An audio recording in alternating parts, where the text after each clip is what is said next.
একটা ছেলে খুব সাদাসিধে ছিল। সে একটা দোকানে চাকরি করত। ছেলেটির বেতন ছিল মাত্র 5,000 টাকা। ছেলেটির দোকানের সামনে দিয়ে প্রতিদিন একটা মেয়ে কলেজে যেত। মেয়েটি ছিল পর্দাশীল, যদিও তার মুখটা প্রায় খোলা থাকতো। একদিন হঠাৎ ছেলেটির নজর পড়লো মেয়েটির দিকে। এভাবে বেশ কয়েকদিন যাওয়ার পর মেয়েটি বুঝতে পারলো ছেলেটি তাকে লক্ষ্য করে। মেয়েটি বাঁকা চোখে ছেলেটিকে দেখতে শুরু করলো। ছেলেটি মেয়ের চলাফেরা দেখে মুগ্ধ হয়ে আফসোস করতে লাগলো, ইস, যদি আজ আমিও পড়াশোনা করতে পারতাম, তাহলে সাহস করে মেয়েটির সাথে কথা বলতে পারতাম। মেয়েটি বুঝতে পারলো ছেলেটি তাকে ভীষণ পছন্দ করে। তাই একদিন মেয়েটি ছেলেটির দোকানের পাশে দাঁড়িয়ে রইলো। তখন দুপুরের খাওয়া দাওয়ার জন্য ছেলেটি বাইর হইলো। সে চায়ের দোকানে গিয়ে 5 টাকার একটা রুটি খেয়ে পানি পান করে আসতে লাগলো। তখন মেয়েটি তার কাছে গেল এবং বলল, তুমি ভাত খেলে না? রুটি দিয়ে পেট ভরে? তখন ছেলেটি মেয়েটিকে দেখে অবাক হয়ে গেল। তখন ছেলেটি বলল, আমি ভাত খেলে আমার মা আর ছোট বোনকে কি খাওয়াবো? মেয়েটি শিক্ষিত, তাই অল্পতেই বুঝে গেল।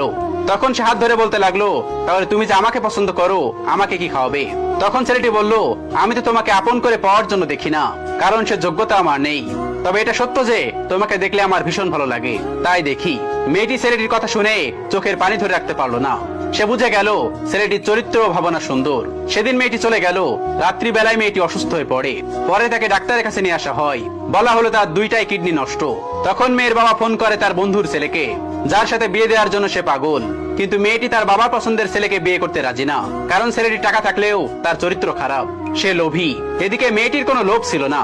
যাই হোক, জামাই আসার পর তাকে সব খুলে বলল, তোমার থেকে একটা কিডনি খুলে আমার মেয়েটিকে দাও। তুমি তো বলছো আমার মেয়েকে অনেক ভালোবাসো, তাকে পেলে তুমি ভালো হয়ে যাবে, তাহলে আজ পরীক্ষা দাও। তখন ছেলেটি বলল, আমি আপনার রোগা মেয়েকে বিয়ে করব কেন? আমার কি সুস্থ মেয়ের অভাব নাকি? এ বলে সে চলে গেল। বাবা তখন কেঁদে কেঁদে তার মেয়ের কাছে সব খুলে বলল। মেয়েটি বলল, বাবা তুমি কেঁদো না, একটা পথ এখনো আছে।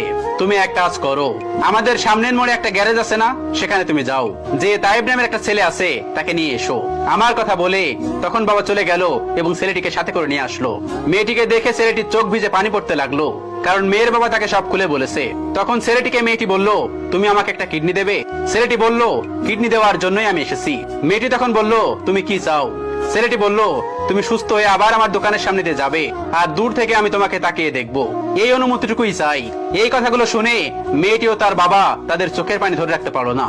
অবশেষে মেয়েটি বিছানা থেকে নেমে ছেলেটির দুপা জড়িয়ে ধরে বলল, এ জীবনে তোমার থেকে আমাকে মৃত্যু আলাদা করতে পারবে আর কেউ না। তারপর মেয়েটি বলল, আমার কোনো কিডনি নষ্ট হয়নি, এসব ছিল আমার সাজানো নাটক। আমি যা ভেবেছিলাম তাই হয়েছে। আমি তোমাকে দেখে ভেবেছিলাম তুমি আমার একমাত্র যোগ্য। গল্পের শিক্ষা, গরিবদের হয়তো প্রচুর টাকা থাকে না, তাদের হয়তো ভোগ বিলাসী জীবনযাপন থাকে না, তাদের হয়তো প্যারাডো বা দামি ব্র্যান্ডের কোনো গাড়ি থাকে না, তবে তাদের মধ্যে একটা জিনিস থাকে,